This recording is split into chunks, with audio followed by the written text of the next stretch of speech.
बच्चों, मैं आपका हिंदी टीचर अतुल द्विवेदी आपकी पाठ्य पुस्तक के पाठ 10 संज्ञा के विकार लिंग के भाग 5 में आपको पुल्लिंग से स्त्रीलिंग कैसे बनाएं उसके अन्य नियमों के बारे में बताने चल रहा हूं। तो बच्चों, आइए देखें इसके अन्य नियमों के बारे में। इसका 12वां नियम है कि संज्ञा शब्दों के अंतिम ता को त्रि में बदलने से स्त्रीलिंग रूप बनता है। मतलब अगर कोई पुल्लिंग शब्द है और उसका अंतिम ता है तो उसी ता को त्रि में बदल दिया जाता है तो वह स्त्रीलिंग रूप में बदल जाता है। जैसे पुल्लिंग शब्द है अभिनेता। इस पुल्लिंग शब्द अभिनेता में अंतिम ता है। इस अंतिम ता को अगर त्रि कर दिया जाए तो वह स्त्रीलिंग हो जाता है। जैसे अभिनेता के ता के स्थान पे त्रि कर देने से अभिनेत्री हो गया। यह शब्द जो है वह स्त्रीलिंग का बोधक है। इसी तरह से कर्ता है। कर्ता की जगह पे ता की जगह पे त्रि होने से वह कर्ती हो गया और वह स्त्रीलिंग का शब्द हो गया। इसी तरह से वक्ता का वक्त्री और विधाता का विधात्री होता है। अगला नियम है कुछ शब्दों का प्रयोग सदैव पुल्लिंग में और कुछ का प्रयोग सदैव स्त्रीलिंग में होता है। ऐसे शब्द नित्य पुल्लिंग अथवा नित्य स्त्रीलिंग कहलाते हैं।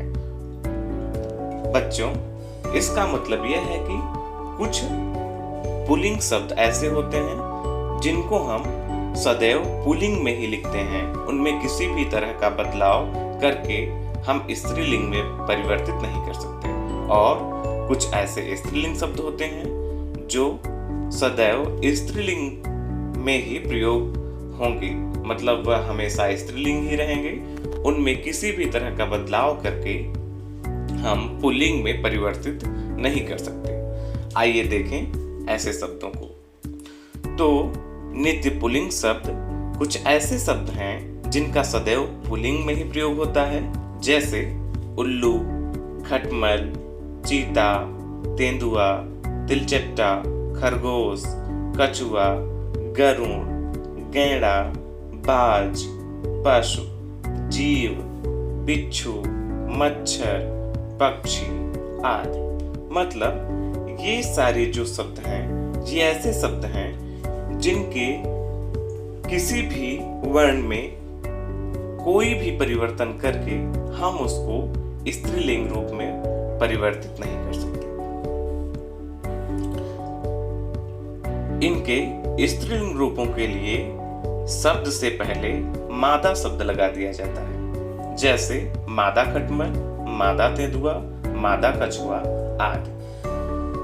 मतलब कि इनके शब्दों में परिवर्तन न करके नया शब्द मादा इनके पहले जोड़ा जाता है तो ये स्त्रीलिंग रूप में हो जाते हैं या स्त्रीलिंग का बोधक ये शब्द होते हैं।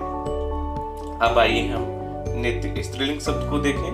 कुछ ऐसे शब्द जिनका सदैव स्त्रीलिंग में ही प्रयोग होता है। जैसे मक्खी, मछली, तितली, दीमक, गिलहरी, कोयल, छिपकली आदि। मतलब बच्चों, ये शब्द ऐसे हैं जिनके किसी भी वर्ण में कोई भी परिवर्तन करके हम इसे पुल्लिंग रूप में परिवर्तित नहीं कर सकते। अब आइए देखते हैं कि इनके पुल्लिंग को प्रकट करने के लिए इनके आगे नर लगाया जाता है। जैसे नर मक्खी, नर तितली आदि।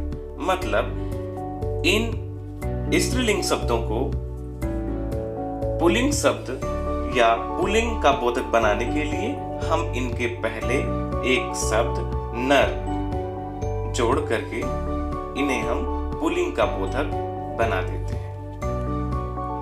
तो बच्चों, आज के इस वीडियो में इस पार्ट से इतना ही।